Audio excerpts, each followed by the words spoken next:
Hello and welcome to Two Men in the Shed. Oh, I wasn't ready for you to click live. I'm Justin. I'm Dan. Oh dear. We weren't quite ready, but we started anyway. Should we start again? Don't be daft. You know how much I don't like having to repeat things. Yeah, I know. Okay. This week, what we got, fat boy? I'll tell you what we got. I don't know. We've got I never know. a little bit on UK government scheme called Prevent, who have flagged works of William Shakespeare and Lord of the Rings, among many others, as being key indicators that you're a white supremacist. Cool.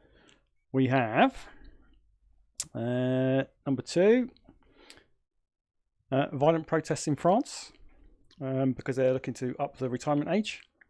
Right. Number 3, a little story from the Sacramento Bee, where they're putting out some false news stories in their paper and I'm being forced to apologise. Lovely. But before we get into that, I've got a couple of little openers for you. Go on then.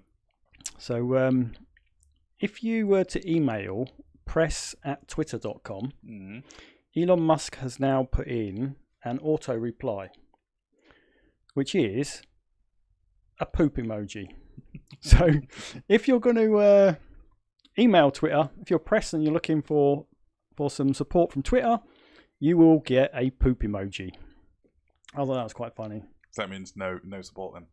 Yeah, they don't they're not responding to the press emails anymore. That's because he's not got the staff to do it.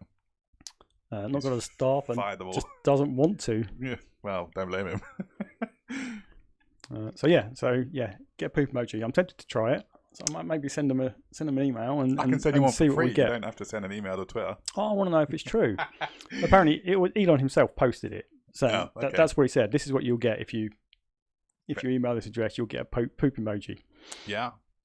And I've got another nice little one for you. Just I know you like science. You're a big science guy. Yes, which you summarily dismissed on this show. Well, I've got a science topic just for you because I know you like it, and I know I'm quite dismissive of you talking about science. So I thought I'd put this in because it seems right up your street because it's science. Yeah, and in 10 seconds' time, we'll be on the next subject. Well, maybe not 10 seconds. If you keep talking, quiet. Let me do it. Go. So a group of scientists have swallowed the heads from Lego men in an experiment named "Everything is Awesome. Don't forget the Lego." Okay. Now it took 1.7 days on average for the head to pass through their body. Yeah. And apparently it was a serious experiment. Of course. To see if parents need to worry about their kids eating Lego. And the answer is no. Not if it's a head, because it passes through your body with no problems in about 1.7 days. And they say to all the parents, you do not need to fish through their feces in order to try and see if it's passed, because it passes quite easily. So there you go. There's some science for you. Did they do this trial with just men or men, women, and children? I don't know. Just a group of scientists is all I wasn't that interested, honest. I only put it in for you because it's science. Yeah, okay. Something we don't often do on this show, apparently. Science! Okay, let's go on to the headline topics. Does it make you want to do that experiment yourself? No, it does not. Because I would never know if it had passed or not. No, well, yeah, There you go. I probably did it as a child, as an experiment. Don't worry, we haven't got many topics today, so I'm sure we can get into a science topic, so you can think one up while we're waiting. Okay. Okay, so headline topic. Go. There's a UK government scheme called Prevent. They're part of the Research Information Communications Unit of the UK government. And they have flagged the works of Shakespeare, Lord of the Rings, a number of others, as key texts for white supremacists. Do you like Lord of the Rings? Yes. Are you a white supremacist? Does it look like it? Well, that's what they found.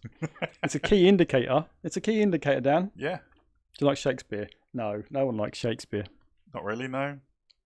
But not just that. It's because they force you to do it at school. That's why. There's Shakespeare.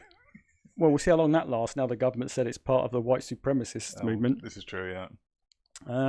But in addition to that, there's been other films and books, namely Beowulf, The Canterbury Tales, I said the complete works of Shakespeare, Paradise Lost, The Four Feathers, Lady Hamilton, The Dam Busters,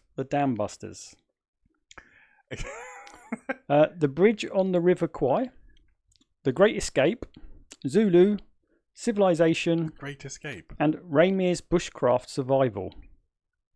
And lastly was the David Starkey's Monarchy. So Bushcraft Survival is white supremacist. I don't think all the white supremacists just learned bushcraft skills. Is that what we're saying? Probably. Yeah, I don't have any bushcraft stuff here. Have you posted that photo yet to Twitter of your garage? I was going to do a little video tour. Yeah, of the setup. You haven't done it yet, have you? I haven't. I can't now because they'll see all my survival gear. And I like Lord of the Rings. Yeah. Am I a white supremacist and I just didn't know it? I mean, I wouldn't put it past you, to be honest. Oh, okay. Fair enough. I don't really know many of the others. Dam Busters is clearly not a white supremacist film. It's historic, right? It's an historic recreation, yeah. That's okay. I don't get it. Do you know what, I know what they've done. I know what this has come from. They've said there's white people in it, therefore it's white supremacist. No, they've used ChatGPT to work out. It wouldn't surprise me. That's all the government entities do now, don't they? They just sit there and say, ChatGPT, give me a list of books and films that a white supremacist might watch. So later on, another report was published by a different part of the government. And basically said detailed the failings of the Prevent report, stating it applies a double standard to Islamist and far-right threats. So what they're saying is what they're calling far-right threats, white supremacy, they're saying key indications are if someone watches Lord of the Rings, which is one of the most successful films ever. Yeah. So I would say 3/4 of the population must be white supremacists, including yourself. Apparently so, yeah. I didn't actually watch all the films because I thought it was trash. What? Hot take. I watched the first film. I went to the cinema and watched the first film when it came out. Yeah. And I remember the film clear as day, right? It's like 3 hours long. Yeah. Over 3 hours long. I'm sitting there, I'm waiting for something to happen. They're just walking along, they pass through a village, pick up a couple more people, and then walk along a bit more and walk up a hill. And at this point I'm thinking, I really need the loo, I've been in there a long time. Sounds familiar. And it was after 3 hours. Yeah. You managed like not even about 25 minutes, I think. Anyway, it's been, so I'm like, I really need the loo. So I stand up just to go to the loo, and then the credits come up, it ends. I was like, seriously, that was Lord of the Rings 1 for me. They'd done a bit of walking, they stopped at a village, they walked up a hill. It took 3 hours to do that, and that was the end of the film. I mean, yeah. But, I mean, it sounds like it's shot in real time then at that point, doesn't it? I mean, yeah, felt like it. I watched some of the later ones, ish, a bit of it. I watched the fight scenes because they were really cool with the trees and everything else. But normally that's my genre. Maybe I didn't like it just because it's white supremacist film. Maybe I'm not a white supremacist after all. Yeah, I didn't like that. So fair enough. Yeah. I do like Ray Mears' Bushcraft Survival though. Have you watched any of the later stuff that's come on? What's it called? The Hobbit stuff. No, I never really had much interest in the Lord of the Rings, even though it's the genre of books that I read the most. It's in the fantasy fiction. But yeah, I just couldn't get into it. I tried reading the books as well, and they're just heavy reading. They're just not worth the read. But back to the thing. Yeah. So what they're saying is that to be considered a far right supremacist, there's these key indicators, which would indicate about 20% of the population are white supremacists. Yet to be considered a what they call it, an Islamist terrorist. The threshold's super high. It's not like if you read a book, or watched this film. There's no key indicators like that. Books or films for Islamic terrorists. You basically have to have a be carrying a bomb to be considered a terrorist. So they're pointing out the double standards there. And lastly, they basically got told, the Home Secretary said that they've instructed Prevent to now just focus on the Islamic terrorism threat and stop wasting time, essentially. Yeah. On telling people that if they read Lord of the Rings, there must be a white supremacist. Or if you like survival programs, etc. So there you go. What are your thoughts? More taxpayers' money down the toilet, clearly. Yeah. I bet that cost millions, that study. I bet you they spent millions on it. Yeah. Forming the group.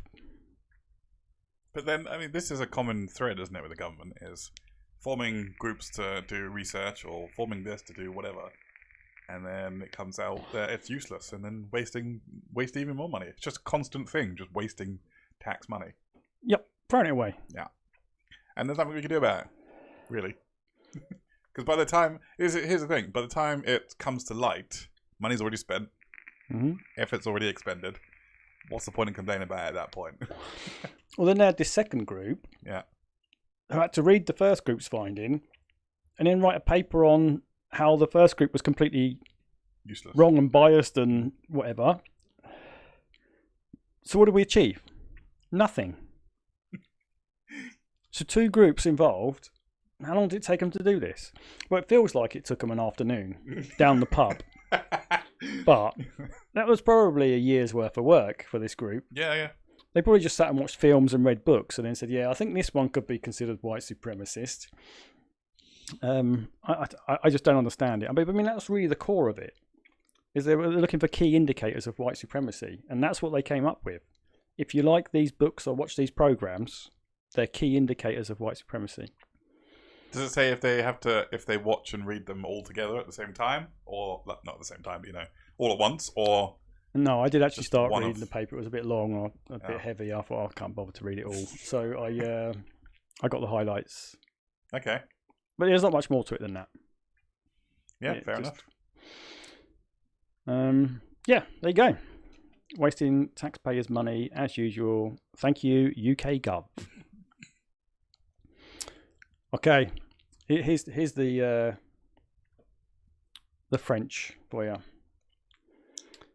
So there's been violent protests in France. I'm talking they're throwing Molotov cocktails at police and stuff like that. Awesome. It's on the news. Ridiculous. Yeah. Do you know why? Because the French president, Emmanuel Macron, has Macron? I think it's pronounced Macron, isn't it? It's probably Macron. Who cares? Anyway, he's increasing their retirement age from 62 to 64 without a vote.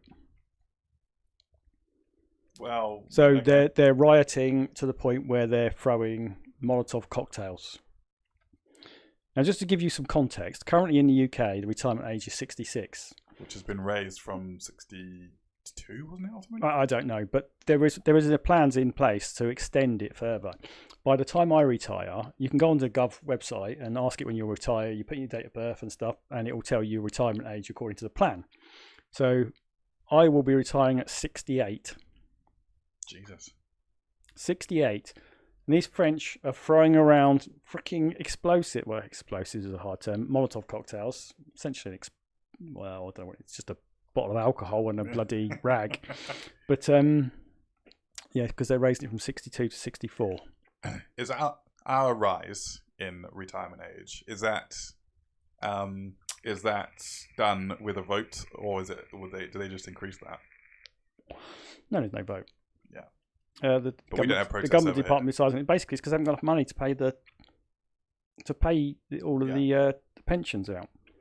Now, because we've got a reverse pyramid for population, once we get past this next, I don't know, the people who are hitting 65 now, once they all die off, the government will be all right. Yeah. Because, well, no, that's not true either, because there'll be less people working as well, because the population's decreasing. So, yeah, they're always going to be in trouble until they can equalise the population.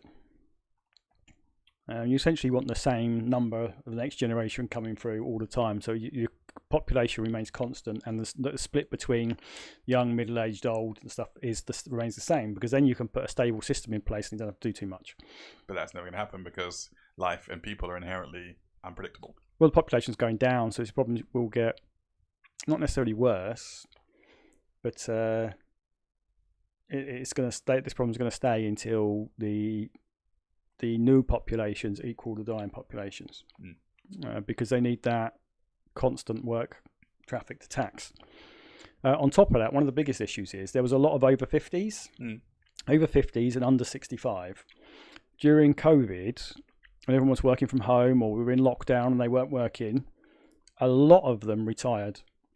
Yeah. Now, people in their late 50s tend to be the highest earners, because your salary goes up over the course of your career. So what happened is they've taken a big hit in tax they get from the workforce, because they've just retired. Yeah. They've got enough savings. They don't have to wait for this ridiculous state pension age. Just for anyone that's not from the UK, this is when the state pension pays out. We can retire with a private pension. It used to be 55. They've now put that up to 57. So you can't take your private pension until you're 57. So a lot of people retired now on their private pensions because it was 55. A lot of people aren't working, so they're getting less income tax revenue. People are living too long, so they've got no choice but to up the pension age, because they can't afford to pay anything out now. Yeah. And they're trying to encourage all of these people that stopped working and retired during COVID to come back to work. Yeah. Good luck on that. Yeah. And you watch next, they'll just lower the working age to 13 or something, just so they can get more people in the workforce. It's what, currently 16, isn't it? You can start work. You can as a full-time employee. Yes, it's you can 18, work. You can work. No, 16. Yeah, you can do. Well, you can do apprenticeships, things like that. As long as you're learning a skill, you can work from 16. You can take part-time jobs from as low as 13. Yeah, like paper rounds and things. Yeah, paper rounds, stuff like that. Yeah. Which I don't actually know who does them anymore, because most people get all their news and things delivered. Well, old people, I guess, get newspapers. But no, I don't know anyone that actually has a use for newspapers. Has them delivered? Yeah, or have use for them anymore. Yeah, a lot of people haven't delivered. A lot of people still read newspapers. But I don't think it's dying off.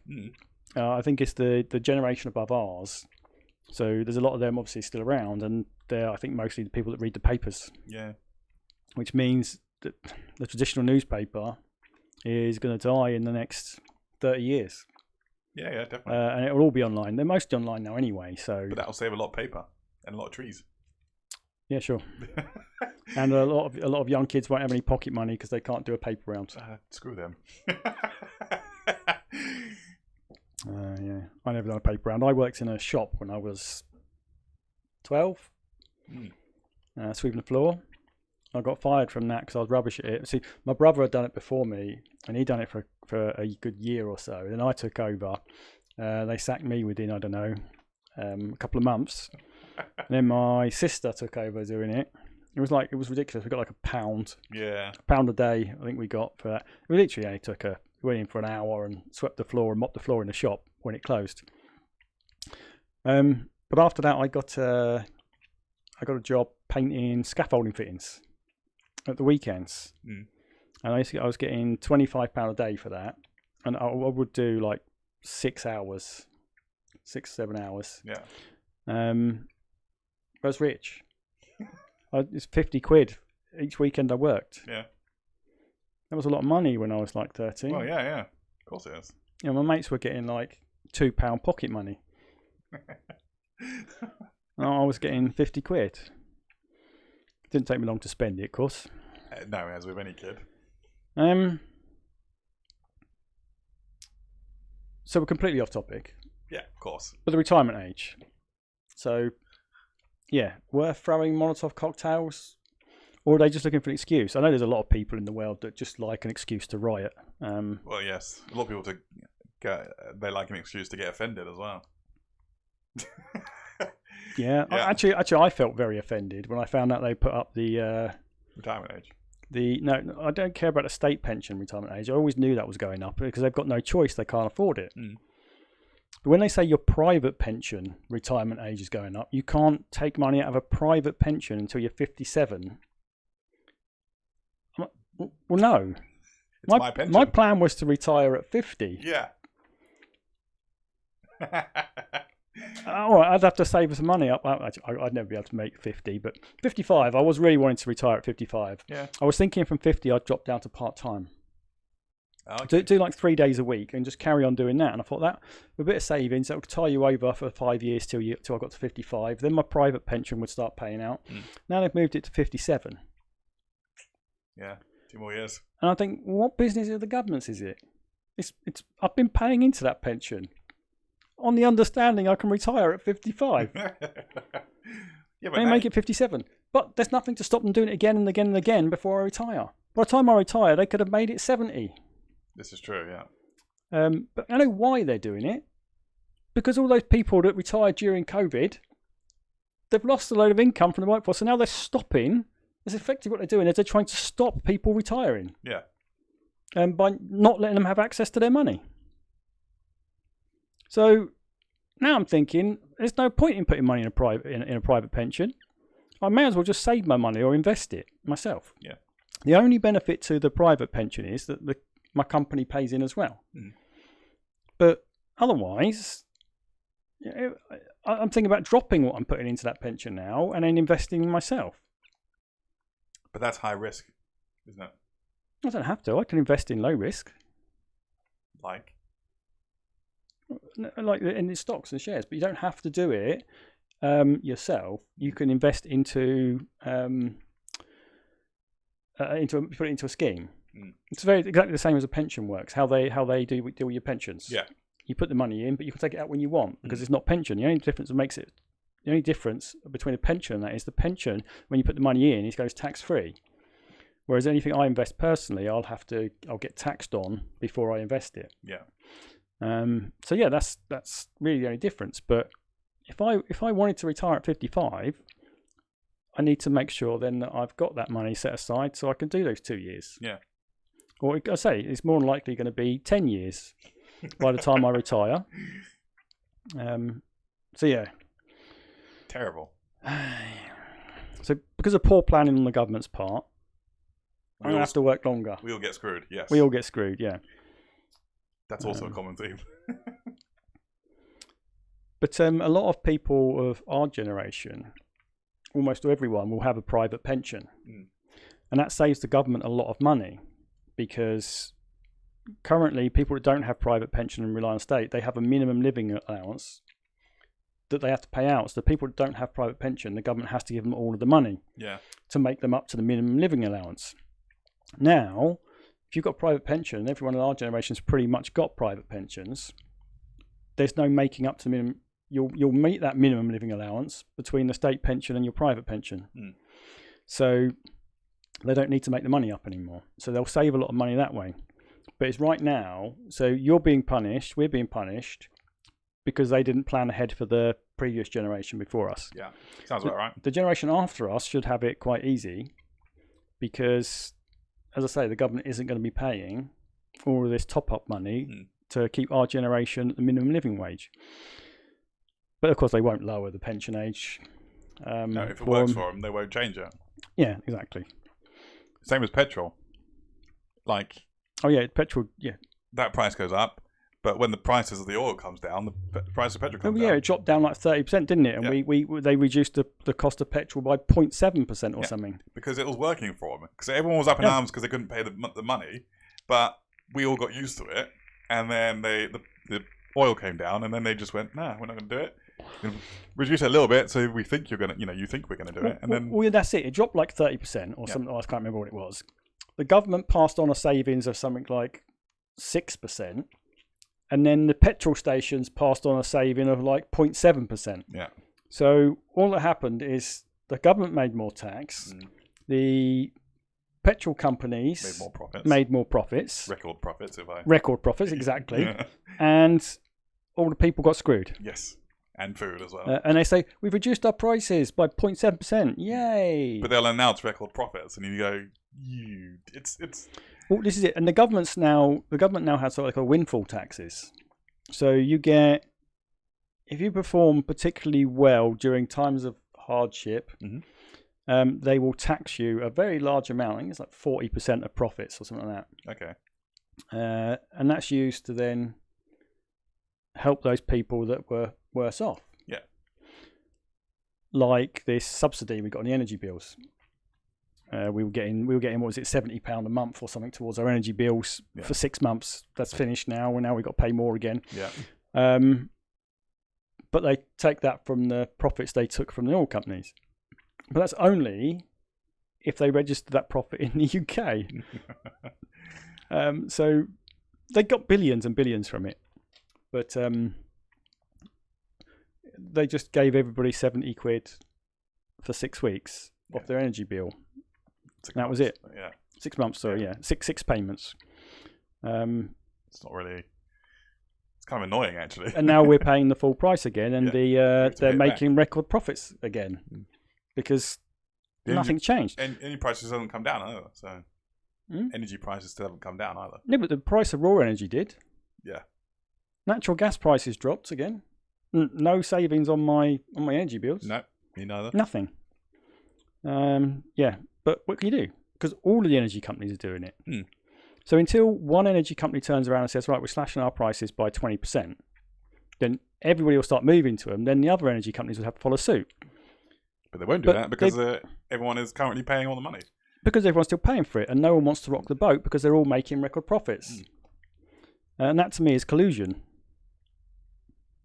They're colluding on to keep prices high.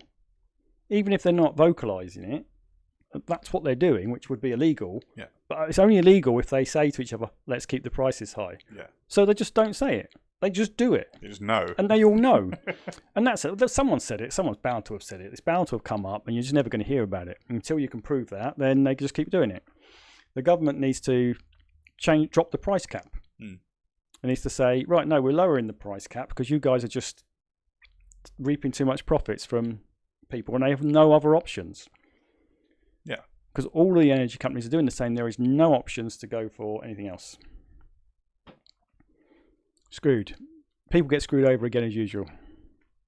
I think we should create a, what's it called? GoFundMe page or something for someone to build a, what's it called? A portable nuclear reactor. Or you could just do a GoFundMe for me to start an energy company. No, because then you'll be just as bad as everyone else. No, I won't. I'll be 5% lower. 5% lower than everyone else. Oh, sure, yeah. Well, no, I'm not that. I don't need to be that greedy, to be honest. Right? Let's say they're making 30 billion. If I made let's just say 1 billion. Yeah. Right. So I can charge 29% less than them. Not 29%, but I can make 29% less profit. And I'm happy. I walk off with 1 billion. And after that, I'll make it non-profit. I'll quite happily make it a non-profit after I've got 1 billion in the bank. Okay. It's a win-win. What do you mean? No, you get lower energy bills by 20%. Go on then. You start a GoFundMe page. Oh. I don't know the first thing about energy companies. Otherwise, I would. That's what the GoFundMe's for, actually, isn't it? Yeah. Because then I can hire someone that knows about it. Yeah, potentially. Yeah. Or just start it. Yeah. Okay. So your goal would be an amount of money, and then included in that is your energy company and staff to run it, and people that know about what they're talking about, and you can go and hire them. I actually think you're better off doing a GoFundMe to run a political campaign. For me for PM, me for Prime Minister. Oh, God, no. Because think about it, right? It only costs like 100 quid to register to run for local government. If you could get a group together, now our podcast isn't big enough quite yet, but if you can get enough people, you need someone to run in every area. Yeah. This is the thing. This is where the smaller parties can't win, because you need to win the majority of areas. But they're only running in 20 areas out of the 72 or something, 100 and something if you count Scotland and stuff like that. But so as long as you can get someone from every voting area to run, so you'd interview them, question them, make sure their values align with yours. Mm-hmm. Then they run, they join your party, and everybody's got like-minded values in place. So you could have a new party come in, just bang, take over. Because the way things are at the moment with the woke crap, how many people? How many people of an age like us? What, sick of it? Are sick of it.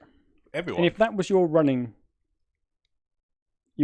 campaign, end this woke rubbish. I don't think you'd have a shortage of people wanting to go, yeah, I'm going to do that. I'll join that. Or I want to run or something.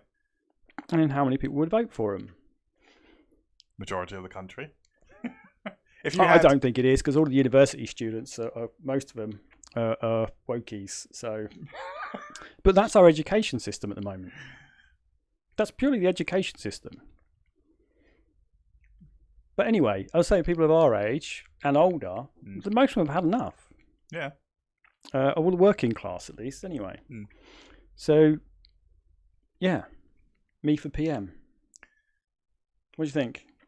No. Country you'd want to leave? No. Yeah, exactly. I'd much rather go and live in I honestly think Russia. I honestly think I'd do quite a good job as PM. You'd want to go and live in Russia. If you get elected. We'd see how long that lasted. Once you got to Russia, let's see how long that lasted before you're like, please help me get back home to the UK. I'm like, sorry, you defected to Russia. Well, I mean, you'll be in the trenches in Ukraine, to be honest, fighting in Ukraine. If you've done that, I just stepped on a landmine. But no, I mean, in all honesty, I talk a lot, but there's a lot of things to consider in government, and I think I would do a good job, but. There are things they can improve on, or quite a lot of things. Well, there's a lot of areas they need to stop wasting money on. Yeah. There's a lot of areas they could stop wasting so much money. And it's ridiculous how much money they throw away. Take this whole UKCA thing, which is the UKCA mark, which is a replacement for CE mark in the UK. They've now pushed the deadline twice. They extended it by a year, then they extended it by 2 years. Then they said, we're going to carry on accepting the test reports behind the CE mark. You can use them for your UKCA mark now and stuff like that. So every time they do this, they spend billions. Yeah. And they probably wasted, God knows how many billions on it, 100 billion, whatever. And we're no further along really as a country in getting out from the EU legislative scheme for products being imported to the country. So, and it's now, the whole scheme is now under review again by the central government. So there's another 20 billion down the drain. But it's across everywhere. It's across everything, and they keep doing it. And they're just, the UK government's just chucking money away left, right, and centre. And prisons. I can tell you, right, if I was PM, and I had the support of a party behind me, because that's the real problem, is you need the support of the majority behind you. So if we got in, we started a party, and we got a majority party, I can tell you right now, PlayStations would disappear from prisons. There would not be a single prison that has a PlayStation. Or food. They'd get food. No, but not proper, because they have luxury meals and stuff, don't they? They eat really well in prison. Well, yeah, this prison meals cost more than, I think it's nearly double now what school dinner costs. Yeah. Which is atrocious. So you feed prisoners twice as well as you feed the children. Feed the children, yeah. And that's important. They get gruel. Yeah. Nutritious gruel. Yeah. We make sure it's all perfectly balanced for a good nutritious diet. Yeah. But you get gruel. Yeah. Gruel and a vitamin tablet. There you go. You can have a nice drink of water with that. So that sounds like children are looking up towards prisoners as somewhere to go. I get better meals if I go to prison. But yeah, so but there's lots of areas you can save money, and the education system needs a complete reform as well. Definitely. NHS needs overhauling. Yeah. We could put in your idea of charging obese people more if they ignore doctors' advice. To be honest, I don't think that would save the NHS, but I still think it's worth putting in. That was a joke, and it goes back to a previous episode. Go and watch it. It goes over my head.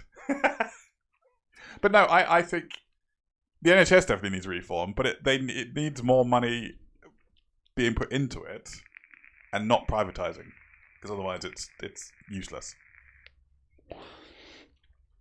Doesn't need privatising, no. You privatise things, you end up paying more. Everything. Well, you don't, because the government wastes so much money. This is the problem. Yeah. I think what really needs to happen is they need more first point of contacts, more nurses, less GPs. No, because GPs are the first. Hold on. Hear me out. Do you know how much time is wasted at GPs with frivolous visits from people? Oh, shitloads. Yeah, so you need an extra point in between the GP and the people, which would be a nurse. Or an automated system. As I was thinking about this the other day, an automated system where you can Chat either GPT. you can either no, I was thinking more of a physical place. So you can either use a camera and use AI to kind of determine some of your symptoms, or you can input them manually, and it can come out with various things that you might have, and whether or not you should then be referred to a GP. Do you know, when I joked about Chat GPT there, they already are implementing it. Yeah, I'm not surprised. As a initial diagnosis tool. Trained specifically, though, only on medical knowledge, as opposed to general internet, like like the online Chat GPT was. It reminds me of Demolition Man. Remember that film? A long time ago, yeah. So they had handheld devices and things that walk you step by step through things. Something like that. That'd be amazing. Yeah. Now the other thing is things like blood tests, right? Oh yeah. You go for a blood test at the hospital. First of all you go and see your GP. Yeah. Mm-hmm. Then you go and see, and you got to make an appointment with a nurse who takes your blood, or you have to make an appointment with the hospital to have your blood taken. Yeah. Then it goes off to a lab. It takes a week or 2 weeks before you get the result. They won't tell you the result over the phone. You have to make another appointment with the GP or the nurse to go and get your result. Yeah. What ludicrousy is that? They could separate that out at least anyway. No wonder why the GPs have got no time. Yeah. So why aren't these results automated? Why aren't they coming through? And a lot of the tests that they actually go for injections and stuff for, you could do in a pinprick test, which, little things that tell you straight away. Little digital things. They put your finger on it, pinpricks it, and within 10 minutes it can look at so many different things. Oh, it's not as good as a full blood panel from the lab. It can't do that. But there are so many things you could rule out just from the blood pinprick tests into little digital computer type units. Why haven't they got those? But they could, that could why have you got to have an appointment with the doctor, an appointment with a nurse, an appointment with the hospital, or another appointment with a doctor just for a blood test? Well, that's what I mean. Those things, like if you could have some like little pinprick tests and whatever it is, they could also alert you, let's say, to something more serious, which then could then be referred to a doctor or a nurse. Yep, absolutely, and that would cut so much space down. So yeah, that's where I'm at with it. They need to get rid of the frivolous GP visits. Old people going back for recurring. But you have to do it without discouraging people from going to the doctor. See, one of the simplest ways of doing it is to say you have to pay if it's determined it's frivolous. But that discourages those people, other people, from going because they think, well, I don't want to pay if this is nothing. And I don't know what. And what they end up nothing. not going and they've got something serious. Yeah. So you can't go down that route. But by putting someone else between the GP and the people, how many people could they get through? Why do you want to see a GP? Look, I've got this big nasty boils here. Look, okay, that needs a GP. Why do you want to see GP? Oh, I've got a runny nose. It's been running since yesterday, and it's annoying me. Cough. Go away. Go home. I don't understand people that go to the doctors for a cold. Loads of people do every year. Thousands and thousands of them. Just give it up. Like, it's a cold. You'll get over it. Take some paracetamol if it's really that bad. If not, just write it out. It's a cold. Yeah, and if it's really that bad, sit in front of your computer and play games. Exactly. There you go. That's how we survive. On games, I've been playing Diablo 4. Just a quick detour. Oh God. Diablo 4 beta was closed beta was this weekend. It's just gone. Yeah. It's bloody brilliant. Is it? Yes. Wow. Except they still need to fine tune some of the graphics options because I played it on hardcore mode, Mm. which means when you die, your character's gone. Yeah. And I ran through. I got to like level 20, and I entered this one room, and I'm not joking, about 80 or 90 mobs crowded in on me, and it just instantly stuttered right up. Now, to give you an idea, I'm about 3 times the recommended performance for what you need to play the game. Not the minimum, 3 times the recommended. Yeah. As performance as a computer, and it just completely went into ultra laggy. Yeah. And it caught up, and I was dead on the floor. I was so pissed. So pissed. So, Blizzard, fix that. I mean, it is a beta, so by the time release, I wasn't that upset. I mean, it was a 2-day closed beta. This was about 10:30 at night on last night. Yeah. So I only had an hour and a half left anyway. But the thing is, next weekend is the open beta for the game, and they were going to allow the continuation of the same characters in the open beta. Okay. So I would have had another weekend where I could have played with those characters. But when the game actually comes out, you've got to start new characters anyway. So and it gives me an excuse to try a different character next time. And the game's not out till next year. No, it's this year, mid this year. 6/6. It's not out in June. 6/6/23. Oh yeah, maybe it is. It is, because it keeps loading splash screens up saying by now June, release 6/6/23. Why did I'm sure I saw a release date of next year, 2024, but yeah, we'll see. So I should imagine then by June they would have fixed graphical issues. Oh, you'd hope. Yeah. I had a look online. Lots of people have got these issues where it's not running right, and they're saying there's some settings you need to change. Yeah. Well, with like, if I remember rightly, with the Battlefield beta, they had a build that was like 6 months prior to the build of the game that they released, if that makes sense. So when people were playing the beta, they're going, "Oh my god, these are graphical issues," and all that sort of stuff. To be fair, the release was crap, but these graphical issues and things were fixed in the build that they were working on up until the release. So you actually get a build that's like 6 months old, and you're going, this is wrong, and it's not. It's just... And the thing is, I saw online people saying there were these lag spikes, and I see it happening to people online. I got none of it. Okay. I had none of it at all. Yeah. I had no lag spikes. Everything ran perfectly until I entered that one room. One room. It was so packed with mobs. They all come from 3 directions. Yeah. And as they all crowded the screen, it just went slower and slower and slower until it stopped.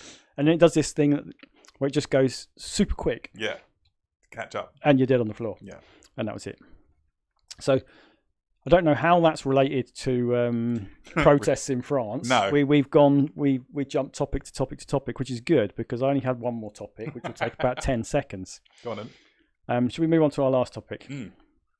The Sacramento Bee issued an apology after they falsely claimed the Turning Point USA founder Charlie Kirk had called for the lynching of trans people. Okay. So he never said any such thing, and they published saying that he asked for trans people to be lynched. Wow. Okay. There's absolutely no such thing said. It's like, where did they get this from? It was a slow news week, obviously. But anyway, it turns out they pulled it from somebody else. Some random freaking this is the Twitter feed or something like that. State of journalism today. This journalist had read some social media post that said that he had said that, and then wrote a whole story about it in the newspaper. Amazing. Yeah. Well, this is journalism. This is the same as the BBC reporting on fake news that they think was real, because they also did the same thing of reading social media posts, and you're like, this is the BBC News. Oh no, they corroborated the story with 2 other news sites. Oh, okay. But they had also pulled it from social media. So they all corroborated off each other from one completely wrong source. But anyway, the Charlie Kirk, he blasted the piece on social media and threatened to take legal action and against them for libel. And they very quickly issued an apology, but unless you turn around and say, that's it, that's libel, I'm going to sue you. Yeah. They would have just left it. Yeah, absolutely. They would have just left it. And I think that sums up the state of traditional media, newspapers, news reporting. And you just you said about the example from the BBC, and it's all the time, all the time. On that, if you follow our Twitter, I don't know if I posted it. There's this group called Gays Against Groomers. Okay. And their whole thing is, look, stop grooming children. Right. And they post things like there was a drag show for newborns to very young children, so like newborns and toddlers. And there's a video, it's been taken down now, I think, but of these drag queens, which is, one of them is just a man in a thong, dancing in front of 1-year-olds and babies. So they post things like that, saying, look, this isn't a family, it advertises a family-friendly drag show sort of thing. Yeah, which isn't. Yeah. And there's literally a dude in a thong. And he's doing acrobatics as well, so spreading his legs wide open and all this kind of stuff. And they're saying you can see his sphincter when he's spreading his legs and stuff. And it's like... You could just say ass. No, you can see his ass anyway because he's wearing a thong. Or a G-string or whatever it was. I don't know. I turned my head away pretty quickly. But... So that's the kind of stuff they're bringing to light. Yeah. And they're called Gays Against Groomers. Yeah. So their Wikipedia page now says they are an anti-trans movement group. And they're an anti-trans hate group is what they're called on Wikipedia. Yeah. Now Wikipedia have locked the page so you can't change it. They put on a little note saying this article has been disputed, therefore it's been locked. Yeah. And it's like, well, how on earth can you leave that page up?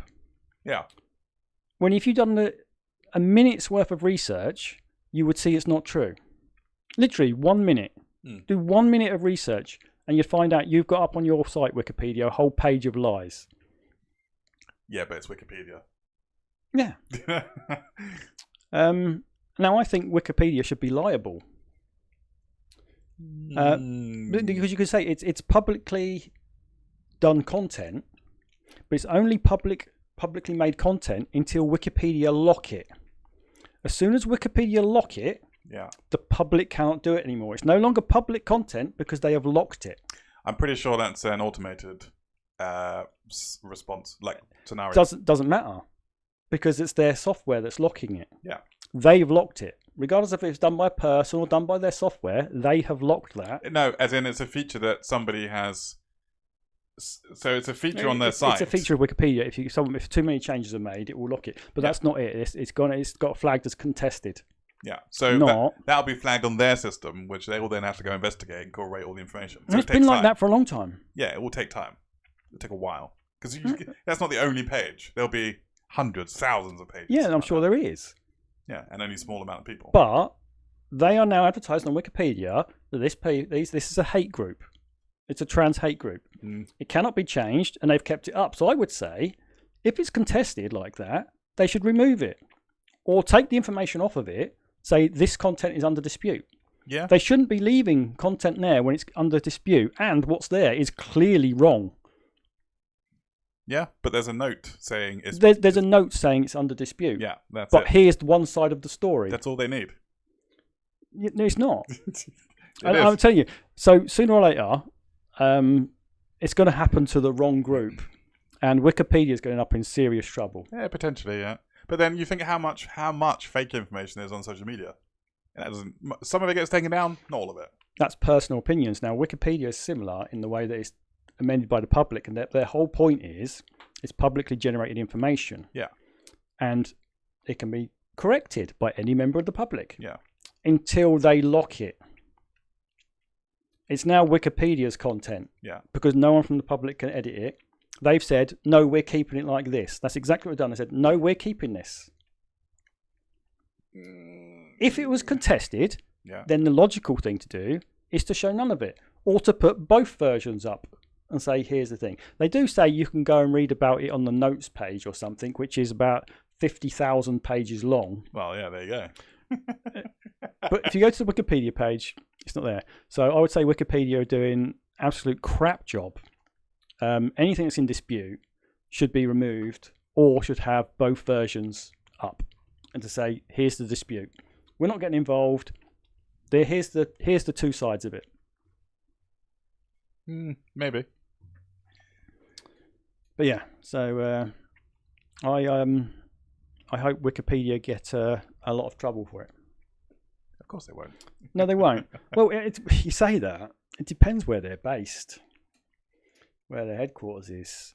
Now, America. If they were in Florida, yeah, it wouldn't surprise me if someone like Ron DeSantis just turned around and then sued them, or not sued him because he's senator or whatever, not senator, whatever he is.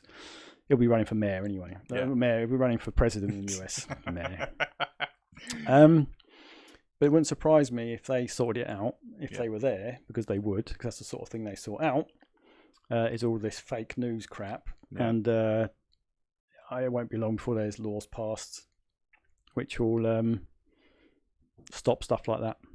Because there are major issues in the US with fake news. There is in this country as well, but no one here cares. Or we're not stupid enough to fall for it. You just call American people stupid. That's not what I said at all. I just said we're not stupid enough to fall for it. No, actually, I made that comment before. So I say America does the extremes.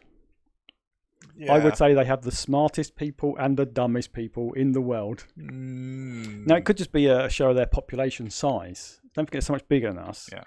So the chances are they are going to have stupider people. And also the chances are they're going to have smarter people. But yeah, I think they've just got that bigger swing because there's more people. Are they more gullible? Well, clearly there is some. Mind you, it's the same in this country. Yeah. I saw something up over at one of the universities in this country, and I was thinking, how can you be so dumb? I was going to say you'd have swings of smart and dumb people. You've got it everywhere. All over the world. You've got it everywhere. Yeah. There you go. Oh no! Look, I added an extra bonus question on there. Oh no! This is a topic I actually started and never finished. Really? I mean, I'm sure the answer is simple. Well, no, it's not. So the question is, does God exist? And I was actually started looking into the scientific theory behind it, right? Not just the religious, spiritual side of it. To see, there was an article I read on, can the existence of God be proven through science? Yeah. Of course, the answer is no. Of course. Well, no, the answer is yes, if he existed, but you can't prove a negative. Okay. And it was to do with the way the universe is constructed and the laws of physics. They're saying if you follow the logical path, if there was a God, he must be beyond the laws of physics. If he created the universe, he then set the rules. In order to set the rules, you have to work outside of the rules. Yeah. Yeah? So they're saying, if God existed, every time he acted or done anything, you would see it in the laws of physics. Yeah. You would see the laws of physics being broken. Or changed, yeah. But we don't see that. Therefore, we can't prove that God exists. But then the argument, of course, is, well, what if he's not doing it just here? Or what if he's doing it and it's beyond our comprehension? Or what if and those questions will always be there.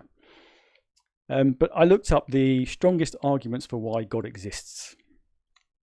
And I was really interested to see what reasoning came across. Now, I don't know. I went for a fair number of pages. And most of them were just because you have to believe, sort of thing. There was a fair amount of that. Yeah. But there was some reasonable arguments. In logic paths, again, in that not much happens by chance.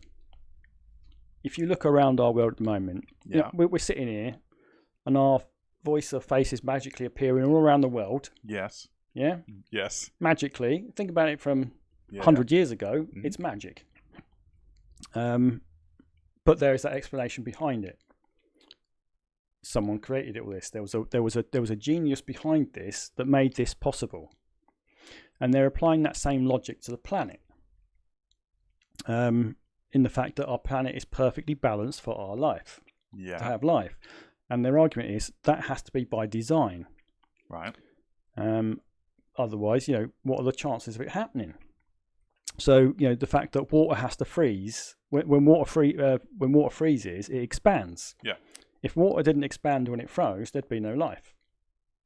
Okay. Because it stops all of the water freezing underneath it. So therefore, the marine life can live. People eat marine life, and animals eat marine life, and so forth. So we never would have been anywhere if water froze, didn't expand when it froze. Right. Take the atmosphere, the ozone layer, and all of that sort of thing. If that wasn't balanced perfectly, our form of life wouldn't have been able to evolve. Most life on the planet wouldn't have been able to evolve. Okay, yeah.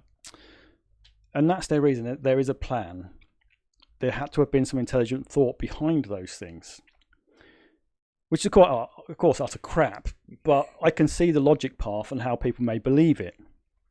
It's trying to apply rational thought and logic to something that is bigger than themselves, basically. In a universe of infinite possibilities, every possibility is true. Yeah. Ergo, this is just one possibility, and we happen to be here. And then people say, yeah, but what were the chances that one perfect opportunity would be here for us? Well, if it wasn't, we wouldn't be here. See, it's that simple. Let me just say one more point. So why did he just pick our planet? Why didn't he do it on all these planets, create other life on these other planets?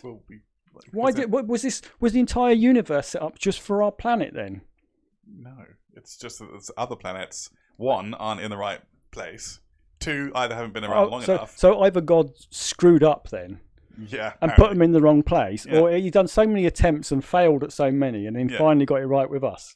But if he's all powerful, he can move them into the right place in the first place and have all this life exist. It's just, that doesn't make sense. But I read, because when that argument with this is what I was saying a few weeks ago, is when when there was people question why our universe and why there's no others and all that sort of stuff, or there's loads of others.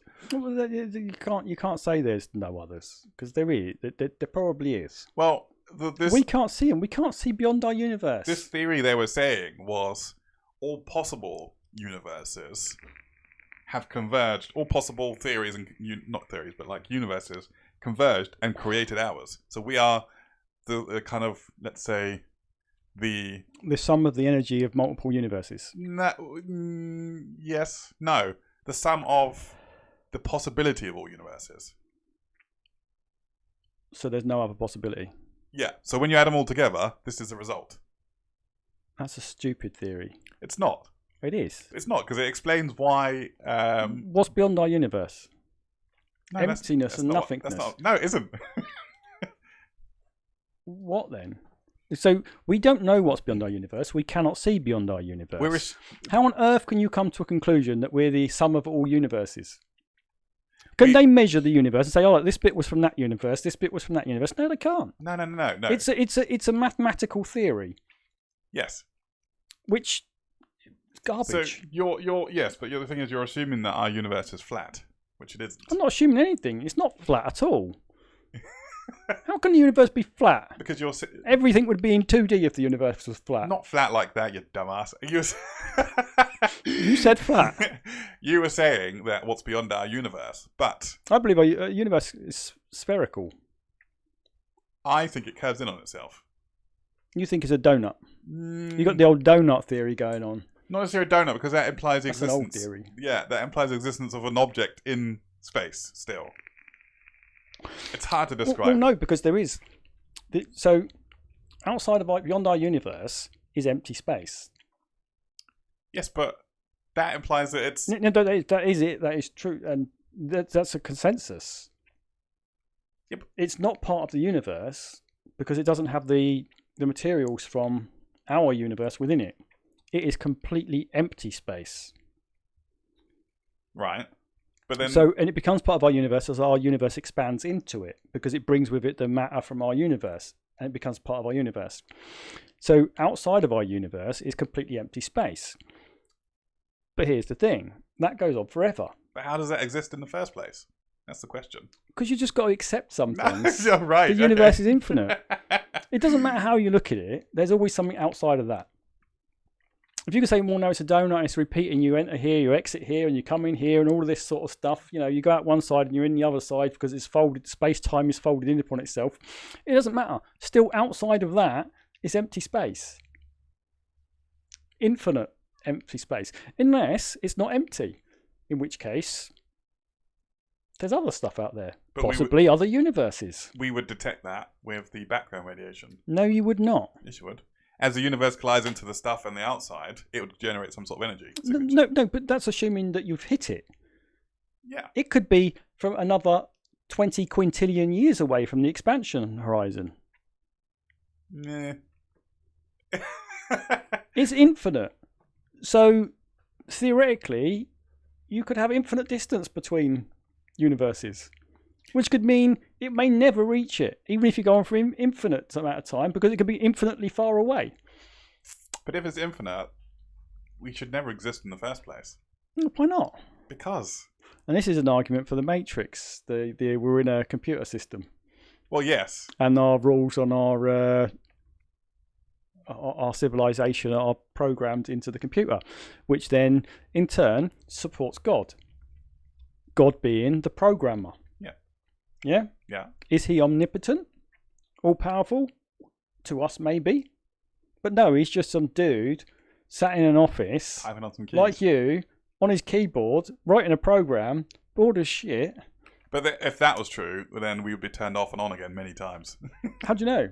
When you're turned off, nothing happens. And when you turned on, you resume the same point you left off. Don't resume the same point. Well, no, it's a computer program, don't forget. I know. And I write them, and I know full well that they don't start from the same place you turn them off from. Of course you do. No. When I'm playing a computer game, and I stop it, I save it, and it exits, right? Yeah. When I come back in, it's at that exact moment that I stopped it and saved it and exited. But when I'd done that save file, that's when I came back on. So we're NPCs in a game.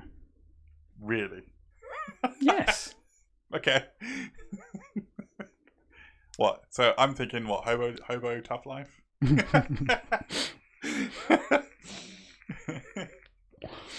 I'm thinking civilizations. Yeah, or civilization, yeah.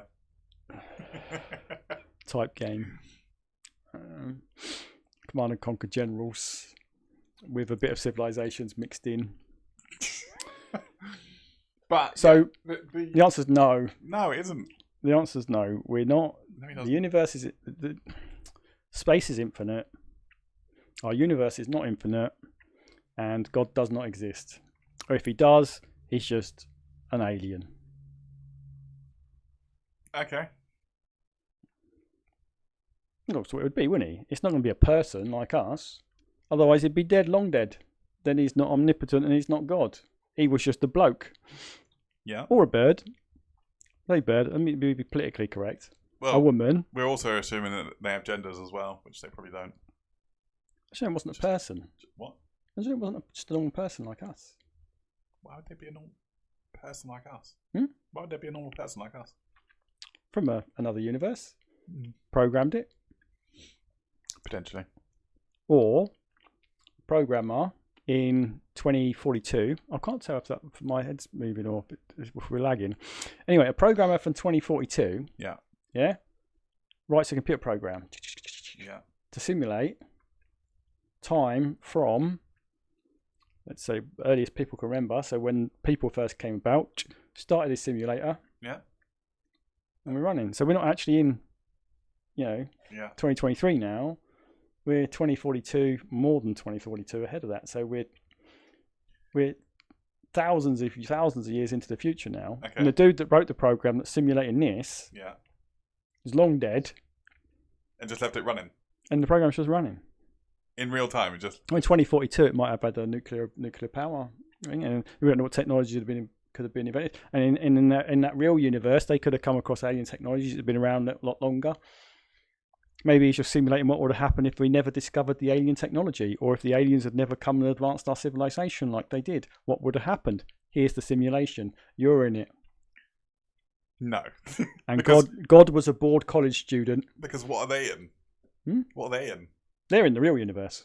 Yeah, but what does that exist in? Well, the laws of physics could be different there because he programmed our laws of physics. He could program on his laws of physics. Yeah, so We often program things based on... we can break the laws of physics in a simulation. Yeah. Quite clearly, we can. You play any freaking Sonic the Hedgehog, right? That breaks a lot of laws of physics. Yeah. So he can program whatever he wants. So he set these laws, these rules in his game or his simulation, and now we're sat in it. Nah. Well, you look at the AI capabilities now.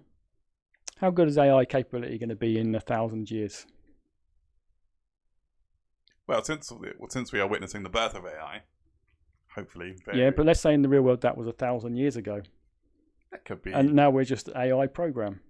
Could be good enough, yeah. Each of us, each person is an individual AI that's been spawned by a master AI. The master AI is God. But we would know about that because we wouldn't be free thinking. We'd just be acting. No, you are the AI. You are an AI. Yeah, no. Well, you think we were looking at the birth of AI now, Yes. and the sort of levels it's already at. Where will it be in 1,000 years? Well, we don't know, obviously. It could be It could be a self-aware, sentient sentient being, yes. that thinks it's a person sat in a simulation, Probably, yeah. just like you. And that would explain a lot of people. They've got clearly defective programming. Brilliant. Yes. Anyway, I think we've gone on long enough. But if you follow the logic path, the most logical conclusion for the universe is we are in an AI world. No, they disproved that. You say they've disproved it. They only disproved it in regards of as far as our laws of physics go. But in an AI generated world, you could be up any laws of physics because they can program them. But we're not. It's not an AI generated world. It's really not. What does it matter? Well, it doesn't really. It doesn't change. Well, they could turn it off tomorrow. Then you wouldn't know. And when it gets turned back on, then you'll be back here again. Exactly the same point. It doesn't affect your life in any way whatsoever. You just carry on living on normally. Therefore, if there is a God, it's more than likely going to be an AI. Sure. Yes. And maybe the AI is stored in all the atoms in the universe. Across them all. No. Why not? Because that would mean the AI was born in our universe. The AI had to come from outside of our universe. Yeah. It's possible. Maybe we're just like maybe you're saying this goes to the whole super life forms, where the planets, the moons, everything is all part of a larger organism. Oh yes. Like universe-sized organism. The universe is alive. Yeah. And we are just bits of the like the red blood cell or a white blood cell or that sort of thing within the They touch on that in Star Trek actually quite a lot. Yeah. So either way, there's no God. Or he's an alien, a future person, but not from our future, from a future of a real world, or an AI construct. Yeah, okay. And on that note, I think we should finish. Fine. That actually went quite quick. Yeah. Catch you in the next one. See you next week. Don't forget to subscribe and comment and email us and all kinds of crap. And if you want to see us, or me, running for Prime Minister... I might just start a petition. Or if you'd rather Fat Boy run for Prime Minister... I might just start a petition just to not to vote you Prime Minister. See how many people sign that. Why would you do that? Why would you do me like that, Fat Boy? I thought we were friends. You know I'd be a good Prime Minister. No, I don't. I know exactly how bad you would be. You don't. You're just saying that. All right. Because you wouldn't want me being your Prime Minister. What if I said I would appoint you as Transport Secretary? What position would you like in my cabinet? Out of it. Technology liaison. Liaison? Well, what else are you going to do? What was tech? I don't know. You want to be head of the MI6? No, you don't want MI6. You want MI5. MI5 is intelligence, isn't it? Yeah, internal intelligence. I think it is.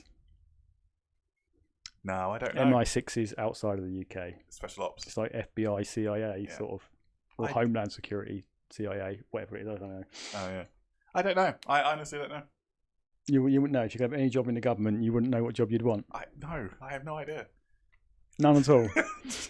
No. Well, can't you just say I want the highest paying job? Isn't that isn't that Prime Minister? No, he only gets 100k. Prime Minister's a crap salary. Oh, okay. Well, they get a lot of expenses and allowances and stuff like that. But most prime ministers make their money after they go and perform different roles, and they make a lot of money. And then they can go and do all the tours and speeches, and they get paid for all these events and all that kind of stuff. That's when they really make their money, is after they've left office. Okay.